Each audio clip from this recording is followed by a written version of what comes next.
The Elementals of Harmony, Chapter 3, by Fan Most Everything, even on the battlefield. Dizzy tried to affect nonchalance as best as he could after resorting to magical hypnotism to end an uncomfortable conversation. It was proving difficult. Guilt was piling on the burden of fear and incredulity as he gathered at the Carousel Boutique. The seething emotions were making it very hard to focus on the questions that were nagging at her. What had caused her to drop her careful mask so easily? Why was he so willing to offer truths that she had confessed to anyone in all of Equestria before now? Why did her memories of most of the time spent talking to Rarity feel distant, second-hand, like she had been watching herself? As he put dresses between herself and the dressmaker's shop, the answer became so clear it was respectfully obvious. Generosity, she muttered.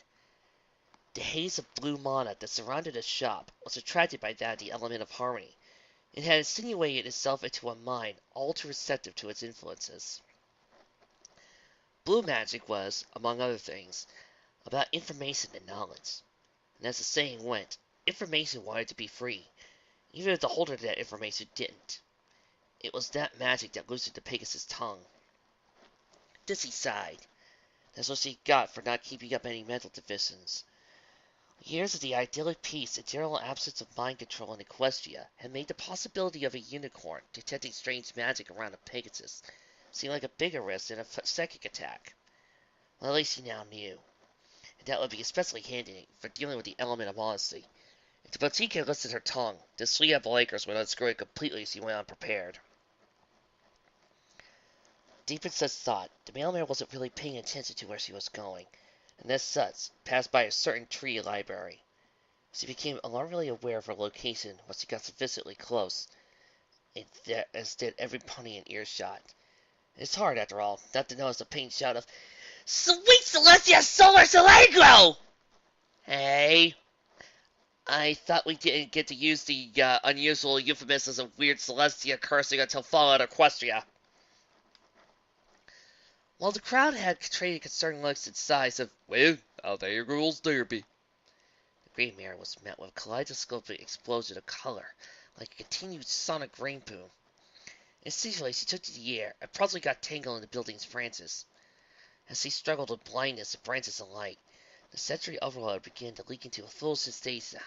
Her eardrums itched from the pounding shower of chaff. Her tongue was dazzled by a grating whistle. Her sinuses spasmed from suffusion of a repugnant yellow. That violet unicorn syndrome is incoming. After a brief eternity, she struggled out of the building's grass and struggled as fast as she could until she hit an obstruction. The shock of impact, which mercifully registered along the attendant nerves, was enough to bring her back to lucidity. A brief moment of panic was followed by the realization she wasn't still blind. Everything was right because her head was literally stuck in a cloud.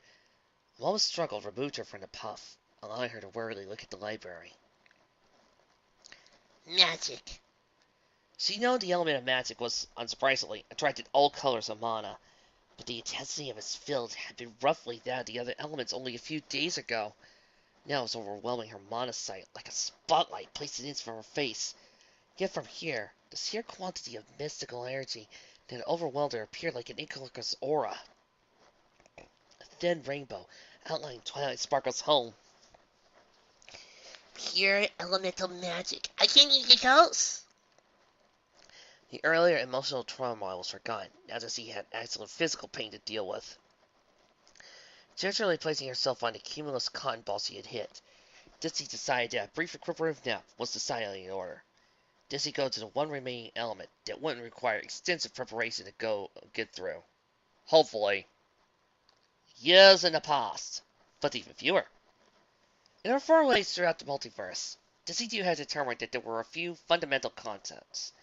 Principles by which all the myriad planes operated. Goblins were annoying, present in nearly every plane, came in only one quantity, too many, and had an impressive talent for killing themselves. Humans were largely similar, but generally had better hygiene, and on one occasion had better manners. Griffins were brutish jerks, regardless of intelligence level. Hey! But the one that resonated most with her upon her return to Equestria was this. Bureaucracy sucks. At least a few law enforcement were willing to acknowledge that he amassed a physical description and looked like the fans full would after this long.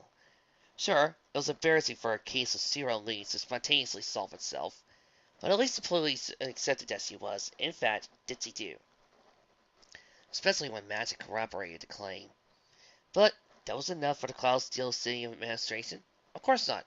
As far as they were concerned, Celestia herself wasn't who she said she was without at least three forms of identification. As such, Dizzy had taken the clearest option, and the most appealing to any planeswalker. She left. She didn't leave the plane, of course. In that regard, she was here to stay as long as she could. No, she left the city. While she was at it, she left the sky as a whole. Asking after some of her old classmates has revealed that the only pony who still might remember her had moved to a ground town called Ponyville that was remarkably near Cloudsteel. Well, fine by her. Even when an eternal compass was more like a pinwheel, she could see the nearest paths of gravity-bound civilization and hazard a descent to it. From there, it was just finding a job. Serendipitously enough, she had actually managed to find one within hours of arriving in town. Asking the pink pony who practically imitated an air raid siren at her arrival, pointed Dizzy towards the post office. When she walked in, it contained only one pony and far, far more than one envelope. The indigo unicorn stallion looked up at the hostess and sighed. Oh, if you're open for a next day delivery, you really shouldn't get your hopes up. I'm actually here for a job. He raised an eyebrow at his horn. A letter floated to his field of vision. What address is this? She frowned. If this is about my eyes, I can see just fine. I flew here for Cosdale. You think I'm a mess without depth perception? He shrugged, didn't realize he couldn't see it. Because of him. Thankful that he couldn't get her to see his sight plus, he justified the request. Look, just think of it as the easiest job application you'll ever get. Alright. She sighed. Fine. Incandescent Octavia Pie. 26 8th Avenue, apartment 44C, Manhattan, New York, 46543. The eyes are all dyed with... Are those muffins? Is the return address the Picamia Diane Pie? Yes. Back when we used to try to make Octavia Picky's sister.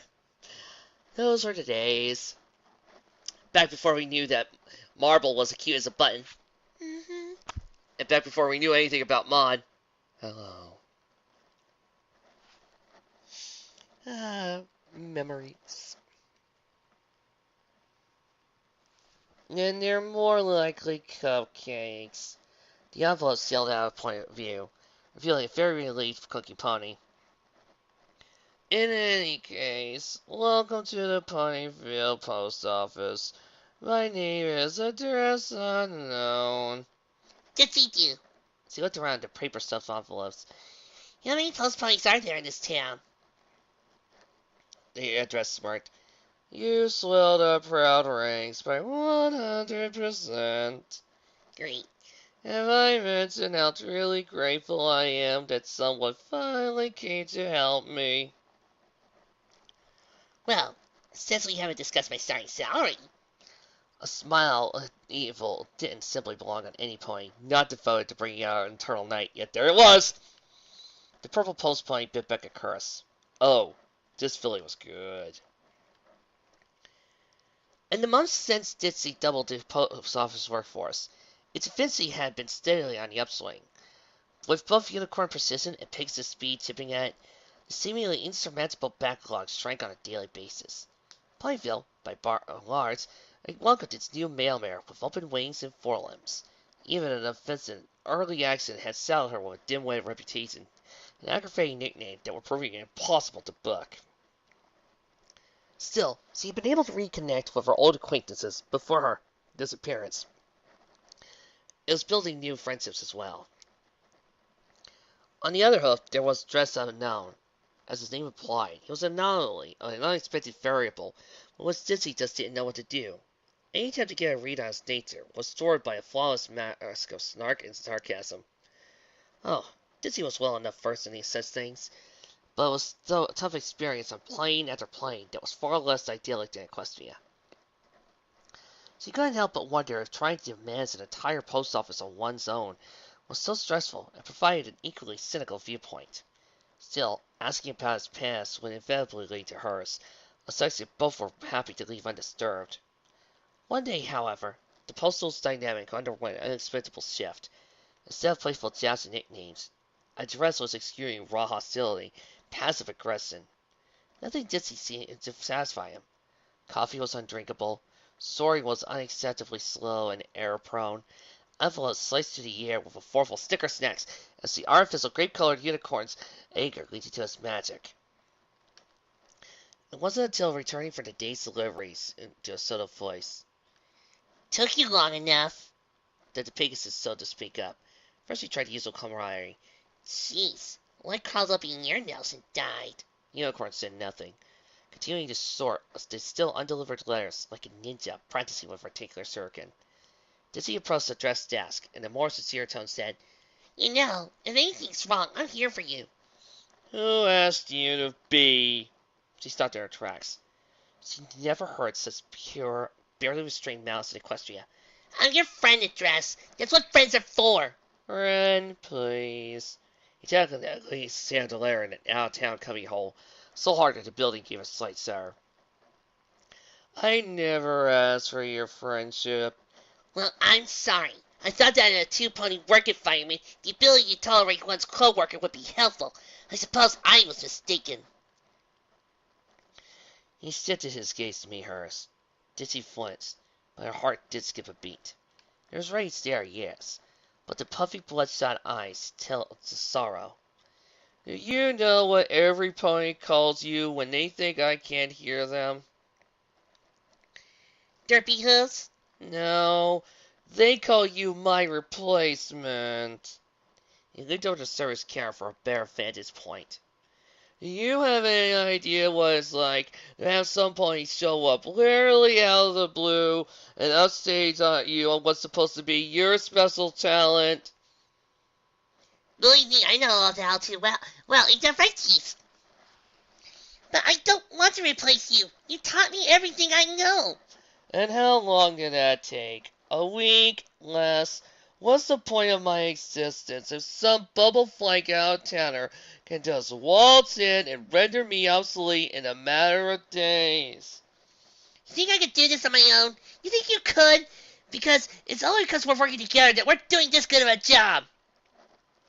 "That's not even what the town thinks. They think I'm a flop, a failure. I was content to let that mail stagnate until you came to shake things up. They think deliveries would be processed even faster if I wasn't here holding you back." The hurt in his voice and tears in his eyes tugged at his heartstrings. They proved more palatable than Ditsy expected. Thus, she interrupted her dress's address in the way she felt most right. A kiss. As their lips parted and the unicorn started to nod, she smirked and asked him, "Do you know what I think?" "Huh?" "I think they don't know anything about what's going on. I think you have a reason to pay attention to them. I think if it weren't for you, I'd be living in a tent on the edge of the Everfree Forest. And I think you're a very attractive stallion when you're dangerous out." "Yeah?" "Yeah. Why don't we attack the backlog as best we can? Then we can have a nice dinner for two at the wonderful-looking cafe that just opened up." Justice's brain by this point sufficiently reinitialized to offer more than one syllable. "Okay." He had an enormous, puffy smile plastered on his nozzle. Angst, shock, anything forgotten.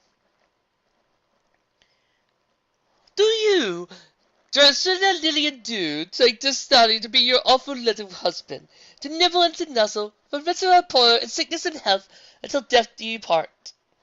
"I do." Mare turned to the groom. "And do you, Adrian Esteban Incognito, take this mare to be your lawful wedded wife, to nibble to nuzzle, for better or poorer, in sickness and in health, until death do you part?" "I do." "If any pony has any reason why these two should not be joined, speak now or forever hold your peace." This was followed by a chorus of chirping crickets. In her peripheral vision, Dizzy could see the sound was actually being produced by her bride's mare. courtesy of Pinky Tweed's kazoos. See, stop, I'll giggle at this. Beaming, the mayor concluded the ceremony. And the power falls to me. I now declare you pony and wife. You may kiss the bride. I just did that. Just wild tears and thunderous applause. You're almost there, Ditsy. Keep pushing. Smite you break time joint! One of the Pegasus' eyes rolled back into her head. The other slowed mildly about, stopping occasionally to fix an unsettling glare on Nurse Redheart. She punctuated a fakely cognate sentence with a piercing scream that echoed in the mind of every living being in 100 miles. She felt something shift and collapsed to her knees. Redheart's practice host had the newborn slapped, sexed, swallowed in 10 seconds flat. Congratulations, she guessed. It's a filly. She passed the wailing creature to her mother. With the odd clarity of complete exhaustion, Dizzy took in the greatest work of magic she ever wrought. Her daughter. A little filly that was a little bit of her, and a bit of a dress, and a whole lot of herself, whoever that might end up being. She seemed so impossibly small, especially the itty-bitty horn emergency from her absolutely adorable forehead. Pinky, panted the new mother. My Pinky. Fluttershy hummed to herself as she made her way back to her cottage, loaded down with her customary monthly resupply. She was a big believer in buying for bulk, for frugality's sake and for minimizing the time she had to spend troubling shopkeepers. It was the only way she knew to keep Davenport, or his sister Box Spring, owner of mattresses and medical supplies, from guilting her into buying furniture. As a result, in addition to heavily loaded saddlebags, she was also pulling a small cart she kept specifically for carrying her voluptuous purchases. Luckily, she's been to Filthy Ritz's bargain bins. Obviously, this meant that the gentle Pegasus was returning home on hoof. This, combined with eyes closed and joyous anticipation of veterinary work, was what caused her to run into an unexpected obstruction within the sight of her front door. Naturally, Fluttershy's first thought was to apologize. Oh dear, I'm sorry. I should have been watching where I was going. Curiosity satisfied, the pink-marrying mare didn't register who she trotted into. Oh, hello, Ditsy. What brings you here? If you don't mind my asking, especially since you haven't even had a chance to respond to my apology. Oh. The poor thing sank under a much heavier burden than grocery advances. Shame. She stayed sunk for a good minute or two, before realizing the other pony hadn't even moved, much less taken offense. If it weren't for Ditsy's blonde mane and tail, and the slight raise and fall of her chest, first I could have thought the mailman was the victim of a cockatrice. The bar-colored Pegasus took the initiative with all the eagerness of someone convinced it would bite. Ditsy, are you feeling all right? Carefully maneuvering her load around the plausibly petrified pony, she took a look at the other mare's face. Much to the stairmistress's belief, the local muffin fiend had not been a victim of a chicken-headed ruffian. Instead, Ditsy bore the look of a distant yet immense bliss, gazing off into the two distances at once, or more glorious presences that only she could see. Tears, presumably joy, ran down her cheeks. She seemed euphoric and unaware of as low as ear from Hormare's plaudicy. Ditsy? Fluttershy tried next the most high-order experimental procedures. Nessie something with a hoof. No reaction. Ditsy! To the gentle Pegasus, this was a rather impressive shout. Any pony else would raise a whisper. Perhaps a murmur if they were feeling generous. In any case, no response. The pony who doesn't want muffins says what? Still nothing. Then always first in flight school. Imagining that time filled Fluttershy with new resolves, and were plundering into a swarm of butterflies. She could count her true friends on one hoof. Ditsy do. They were the misfits, the outcasts, one with 2 left wings and the other with 2 left eyes. At first, it had been more than an acquaintance of convenience, each desperately seeking some pony, any pony whose first reaction to them was a dismissal or mockery. But in time, the bond had grown. By the day Fluttershy got her cutie mark, it returned to genuine friendship. The bearer of kindness decided then and there she couldn't help one of her oldest friends. She was unworthy of her element. She unhitched the cart from herself and dug through the arrayed bags until she found a double lugs containing her smelling salts. Waving the aromatics under the great pony's muzzle got far better, far more immediate results. Huh? What's happening? Not very coherent results, but better and more immediate. You've been standing there unresponsive for at least a few minutes. Farsight glanced at the persistent of the sun. Depending on when you got out here, you could have been out for as long as 2 hours. What? Not possible. I was... She found herself lost for a counter-argument. She switched tacks. Nothing. The gentleman blinked, nonplussed by the non-sequitur. I didn't see one. I suppose the hungry squirrel might have carried it away. Elmer shook her head, thoughts gradually clearing. No, my other muffin. Pinky, I haven't seen her today. Farsight gave a professor right glass. Has something bad happened to her? Never fears for her sake. My other muffin. He's gone, isn't he? Farsight knew nothing but nuzzle her friend, which he did. For a long time now, Dipsy. I'm sorry. Right. The bubble-flying Pegasus had been blinking ferociously, but the dappled sunlight still caught her a tear or two. Right. I knew that. Thank you. Are you going to be okay? The smile was small but genuine. You know what? I think I really am. Less than the pink Pegasus' surprise. The airplane embraced both forelegs and wings. Thank you, Flasheye. For what? For being you. Congratulations! You got a new card! Show of kindness. 2 plus 1 2 colorless mana plus 1 white mana and 1 blue mana. Instant. Prevent all damage that would be dealt to target creature during this turn. At the beginning of the next end step, gain control of that creature if damage equal or to greater than its toughness was prevented this way. You're not a bad dragon. You just made a bad decision. Farsight, element of kindness. My short for you, sir. We just got a letter from all the readers of Equestria that have ever been born or will be born. Dear martial art fruit user, stop stealing our stick. You know, Crazy Rambling never read the level ups. Chapter 4, From the Mouths of Fools. In a dank basement, a dark plot had been hatched. Now it was being raised to maturity. A weak, miserly flame gutted into brazier, offering little light or heat. A hooded figure found it enough to complete the ritual. He examined its handiwork. Chalk, occasionally darting out like a viper to touch of some unsatisfactory line in the figure. As the pony placed the white chunk on the low table, her ears perked as another pony entered the gloomy sanctum. She knew only one other ways of bypassing, dismissing all the traps laid between here and the unsuspecting street. Still, there was no telling when a seemingly friendly knife might find its way into the back. Were you followed? Her accomplice, in a corn horn, just poking out from view their own horns, answered in a voice far more pleasant than its owner's errand. Of course not. What kind of fool do you take me for? Chuckbear gave a humorous chuckle. The same kind as me. After all, only a fool would try to summon a demon. The fools we must first be, but fools that shall roll all over Equestria! Hyatt, hissed the first figure. We must exercise caution until our victory is assured. Well, is everything prepared? It is. Then let us assurance. The two nodded as one and positioned themselves at the opposite end of the circle. Horns aglow, they chanted a hoarse, guttural incantation, clearly not meant for pony throat.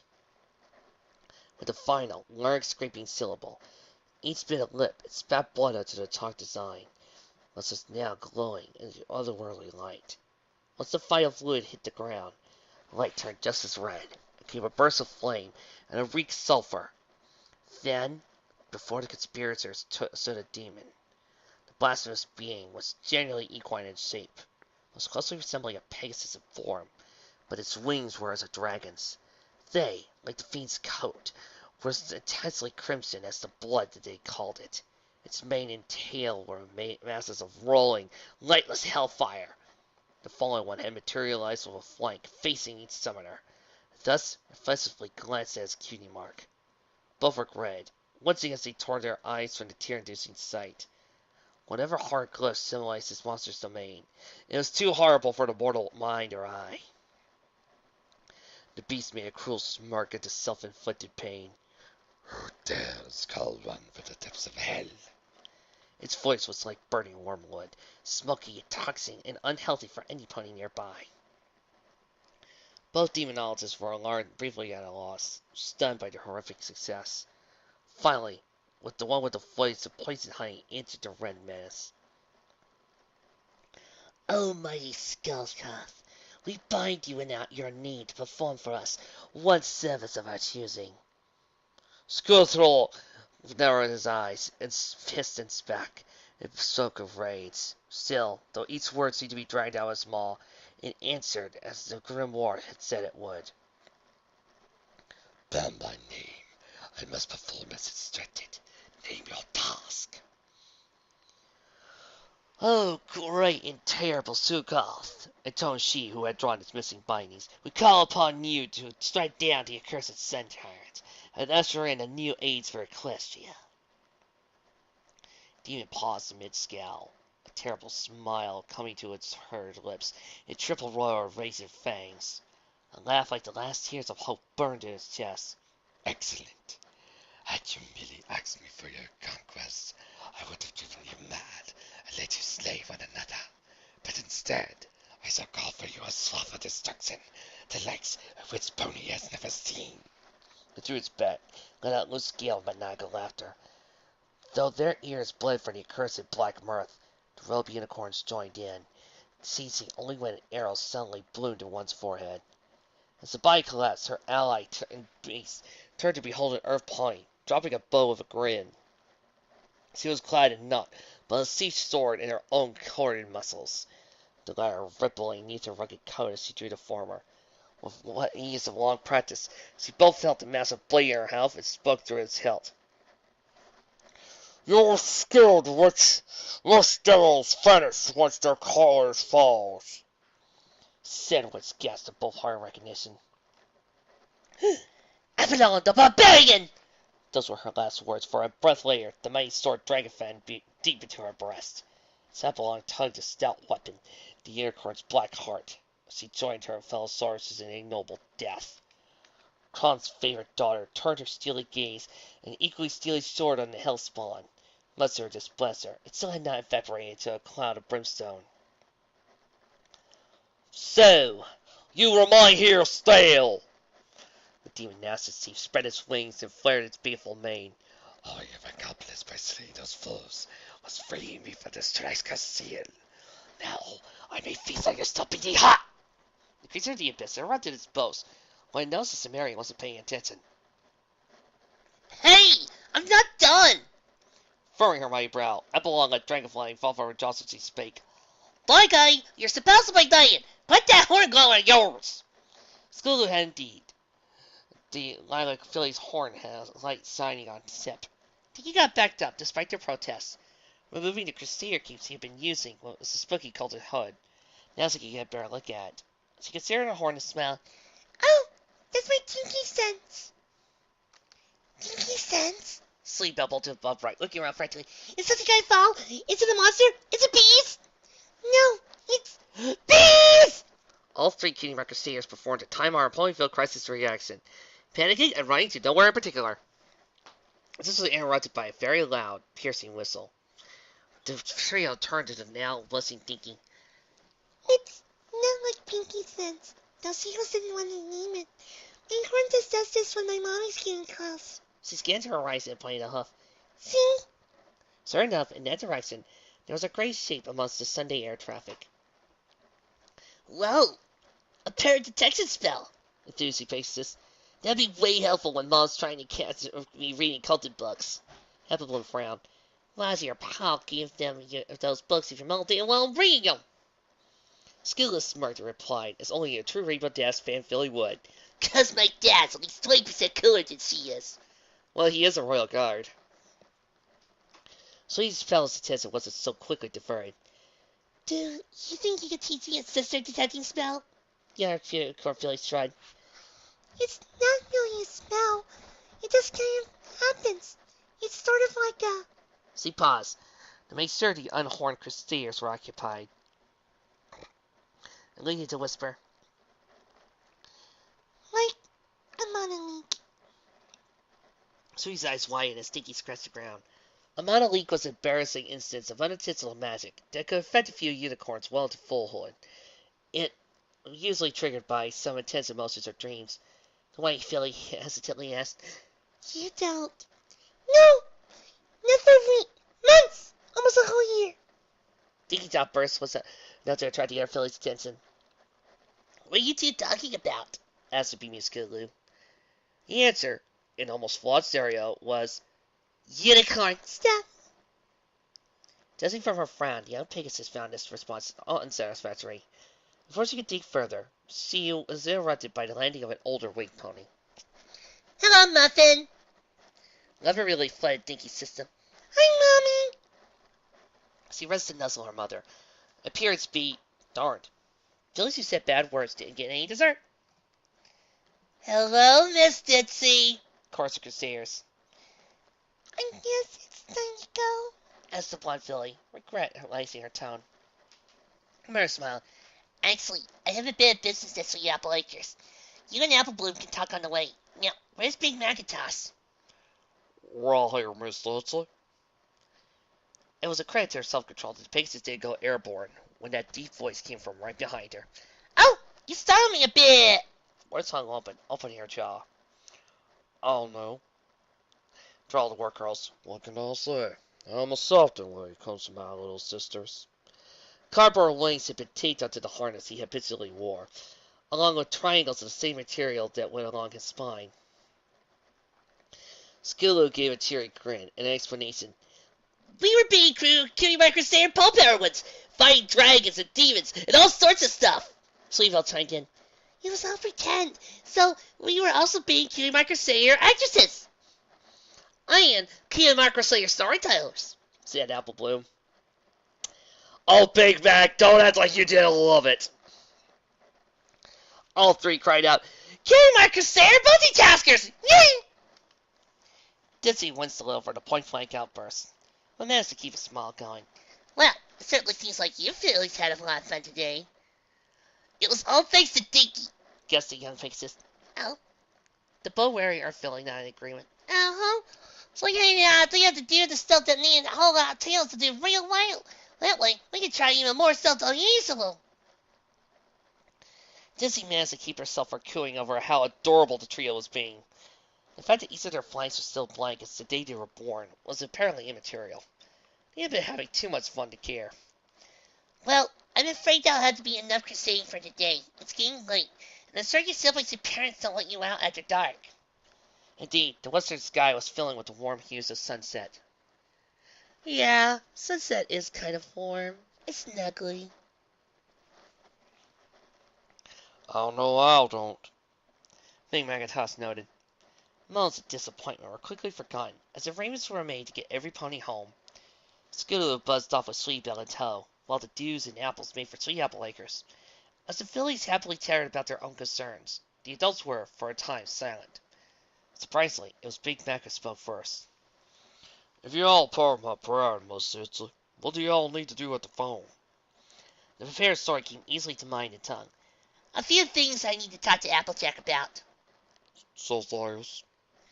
Well, for one, I'm acting as messenger for a surprise party for Pinkie Pie. I don't know when on her birthday, every pony gets me to spread the word, so she doesn't get so paranoid that she starts talking in turns again. Beg your pardon? But Dizzy smiled straight. This is the Pinkie we're talking about. Now, I admit, I got the story second hoof from Rainbow Dash. I guess he could have embellished a bit. Big Macintosh gave it a low, earthly chuckle. I reckon so. Anything else? Oh, it's a few things, but it's all Philly stuff. You wouldn't understand. Given his red coat, it was nice if possible to tell if or when Big Mac was blushing. But given his sudden coughing fit, Ditsy was willing to guess that now was such a time. So, Well, then, nice weather we were having, isn't it? Pegasus gave him at the laugh at the awkward scene changed. Ah, Philly stuff. When won't you work on stallions? Certainly be good for deliveries. No turbulence, low wind even at my usual cruising altitude. As slow as that is. Oh, I'm sorry. I must sound like a flight school instructor. Lord Horace gave a soft smile. well, I won't know about that. Guess not. Sorry. No need to apologize, Miss Ditsy. I think it was a compliment to my intelligence. An odd thought entered Ditsy's mind. Big Macintosh. This name sounds odd, but... Miss Ditsy, I'm quite flattered, but I'm not in a relationship right now. What? The two turned to look at each other with surprisingly familiar looks of confusion. Big Macintosh with the credit so Oh, beg your pardon. You see, I'm currently dating a schoolmarm. Ow! Currently dating Fluttershy. Ow! Currently dating Caramel. Ow! I've got a long list of series that I could keep this joke going for hours. No, it's perfectly understandable. A few minutes of awkward silence passed, punctuated by the heedless background noise of the falls. Finally, just as Ditsy was about to resume the conversation, they arrived at the front gate of Sweet Apple Acres. Big Macintosh nodded to her. Thank you for the company, Miss Ditsy. Thank you for watching Dinky today. My pleasure. AJ's being sad about now. I will fix it for you. Thanks again. No problem. Come on, Apple Bloom. Come on. Bye, Big Mike. Bye, Dinky. Bye, Miss Ditsy. The filly flashed to her brother. As they waited, Ditsy saw her daughter looking expectantly. What is it, Dinky? Is Big Macintosh your cult friend? The Pegasus sputtered for a moment as he tried to unstick her mind from this blindsiding query. Finally, she replied, What makes you ask that? 'Cause you made a preposition at him. Ditsy laughed a little, but stopped once he saw Dinky's face let fall. Oh, silly muffin. I'm not laughing at you. You just misunderstood something, is all. And you meant proposition. Okay, it's just that. Yes. Well, I felt bad for Applebloom today because she doesn't have a mommy. But Scooter and Sweetie both have one, and a dad, and I. Her explanation was cut short by a huddled embrace. Mother whispered to daughter. Oh, Dinky, you poor sweet little filly. I would give anything if it would bring back your daddy, even for a day. It's only so you can know him like I did. It's okay, Mommy. You tell me stories about him all the time. Still, just know if there's anything you want to know about him, you only had to ask me, okay? Okay. Ditsy gave her filly a kiss on the nose. That's my method. She looked up and saw Applejack coming out of the farmhouse. Disentangling herself from Dinky, the Pegasus smiled. Good evening, Applejack. Well, you know, Ditsy. Hi there, little duckling. Did you have fun with the Crusaders today? The little unicorn gave a frantic nod. Chuckling, the Stetson-wearing farmer turned back to Ditsy. Say, what can I do for? Planeswalker took a deep breath. Sweet Apple Acres was currently infused with an abundance of green mana, the energy of life, growth, and vitality. This wouldn't be bad, since it was being pulled in by the power of honesty, and made it especially inimical to tricky, sneaky blue magic. Like her, she'd been able to keep her mind off of it with conversation, but now, the epicenter of that power was right in front of her. She was also all aware that this place was actively despised her, and nearly everything she stood for. I actually wanted to ask a few questions about Sweet Apple Acres. Elsick raised his eyebrow. Really now. Don't see many Pegasi interested in farmer. What do you want to know? Have you noticed any unusually fast or intense growth in the trees lately? The other farmer scratched the back of her head with a forehoof. Can't say I have. Been a fine growing season, but I ain't seen nothing out of the ordinary. How about the livestock? Anything odd among them? After a moment of consideration, the Earth Party shook her head. Cows haven't been mentioned, nothing particular, and the house seemed happy as full of the candy store. This nodded. Okay, have you heard anything from Dads about clouds moving on their own around here? Orange Bear looked at her incredulously. Clouds moving on their own? Now, look here, Missy. I'm flattered that you're taking interest in this here farm, but Apple Orchard ain't nothing like the Everfree Forest. She shook her head. Honestly, 'tain't like the weather goes all willy-nilly just 'cause some trees happen to nest together. Off the top of her head, the Pegasus couldn't think of a half-dozen counterexamples, but chose not to mention them. Sorry, didn't mean to offend you. I ain't offended. I just don't appreciate plum-full questions making it seem like there's some lasers sleeping in the south field. Fruit bats, on the other hand, definitely, but now there's some lasers. Decidedly unsilly Pony narrowed her eyes. Why are you going to ask me all those questions anyway? Oh, bureaucratic stuff and nonsense. Betty, you know how it is. Applejack's expression was clear. She didn't believe her for a second. Uh-huh. And now I'm going to raise the moon in a few minutes. Like you do? I can smell a lot out there from a mile away. So why don't you tell me what's really going on? Because it would entail revealing a secret that I've been keeping from everyone in Ponyville for the last 4 years. Ditsy's eyes widened. Her words left her mouth before she could even realize she was speaking. Oh, Celestia, it's about to go over again! Ditsy waited all again. Applebugger looked askance at the silly pony. The pole talk! Talk sense, girl! Oh, I am. You just like the context to understand it. Agreed at her worst. A quick metaphysical glance told the Pegasus that her mental defenses had crumbled like wet tissue paper under the assault of truth magic. She had to get out of here. Sorry, but I need to. No, you don't! Ditsy then blinked, turned around. How had Applejack gotten behind her so fast? You won't leave until you explain yourself to my satisfaction. That could take some time. The mailman answered, all too honestly. Mommy? Oh no. No. Hesitantly, the blonde mare turned to look at her daughter. Tears were welling up in the young unicorn's eyes. Oh, please, no. You've been lying to me? No, Muffin!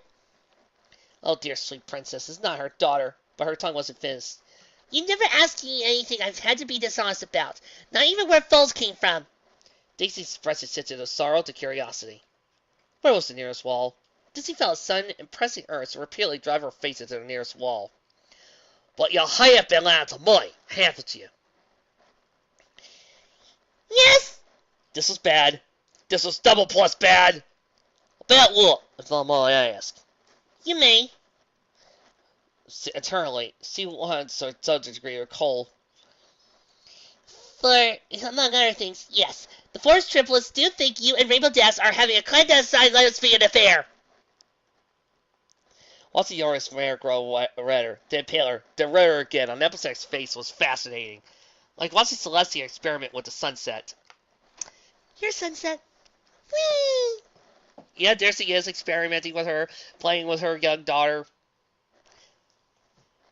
No, I never get tired doing a sunset joke. Lie, either here nor liar! That's another thing. At the risk of sounding like rarity, your grammar is atrocious. As a postal worker and, by extension, an upholder of the sanctity and dignity of the equestrian language, I narrowly find myself forced to hold back a correction after correction whenever dealing with one or more of your members of your family. What? Well, hold the door! For the record, I am really sorry about this. You see, your element of harmony, namely honesty, has caused a dramatic rise in the ambient green mana on and around this farm, and because of my increased sensitivity to such things, I'm finding myself unable to control those 100% truthful monologues. Seriously, I'm panicking here! Applejack looked at Dizzy, and still she had grown an extra head, and named it Sapod. Care to run that by me again, Sir Graham? Sure. In 4 words, I am a There. The deepest, most private secret that she could hold in, if barely. That, at least, she could stop herself from giving away. Oh, well, as long as Applejack didn't keep asking, of course, fighting for control over her jaw muscles, Dizzy looked around desperately for an escape route. She could go up, but she wasn't certain she could hold her tongue much longer than the thought was taking her. That left just one option. One really, really crappy option. Again, she said, I'm sorry! With that, she opened herself to every mana bond she established, flooding herself with power. Jaw agape, Applejack watched as the resilient male pony had glowed a brilliant blue, then vanished, taking her daughter with her. Oh. Ditsy felt like crap. She must have used every ounce of her power at disposal, including the stuff normally reserved for use by her body for body things, bodies and such. Never really her area of focus. Never was teleportation, for that matter. Without her mufflectory, it had taken a ludicrous amount of power. She felt like she could sleep for a week. It was an effort to keep her eyes open, but she needed to see where she ended up after that teleport. As she assessed her situation, she came to several realizations in sequence. First, the main direction she had sent herself was up, dizzy by the whistling wind, and her eternal altimeter frantically recalibrating itself. Second, she wasn't alone. Third was that the other pony had no wings. Fourth, that other pony was, in fact, Dinky, who was looking at her in awe. Fifth and last was the realization she was rapidly losing consciousness. You got a new card! Dramatic exit. 5 plus 1 blue mana. Instant. Put target creature on top of its owner's library. Draw a card. Very cool! Photo finish.